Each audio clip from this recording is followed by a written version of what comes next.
Magandang araw, Doc Jan po ito. Sa larangan po ng paggagamot ng mga mental health condition at mental illness, may dalawa pong uri ng treatment na ating ginagawa at ating isinasaalang-alang upang malunasan ang mga sakit sa pag-iisip. Ito po ay sa pamamagitan ng pagrereseta ng mga medikasyon ng ating mga psychiatrist or medical doctor sa mga suliraning ito. At ang pangalawa po ay ang pagbibigay ng tinatawag na psychotherapy na ito po ay ginagampanan rin ng ating mga psychiatrist at ng ating mga psychologists. Ang psychotherapy po ay napatunayan na isa sa may pinakamabisang lunas upang matagunan ang mga suliranin po ng mga sakit po sa pag-iisip or mental illness.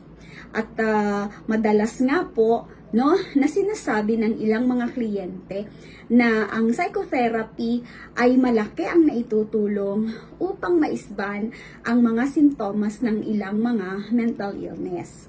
Ang psychotherapy po ay maituturing na evidence-based treatment. Pag sinabi po nating evidence-based treatment, ito po ay napatunayan na kung ilalapat at ibibigay sa ating mga kliyente o sa mga individual ay mayroon pong tinatawag na mabisang kalunasan sa mga karamdaman na kanilang nararanasan, lalo na sa kanilang mga mental health kondisyon.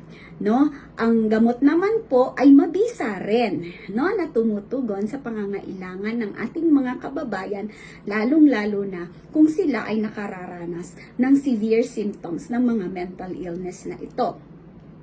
Ano man po ang mga nararapat na mga lunas katulad ng mga antidepressant, antipsychotic at anti-anxiety medication ay totoo po na makapagbibigay ito ng kagaanan at mapabababa ang mga sintomas ng severity ng mga mental illness.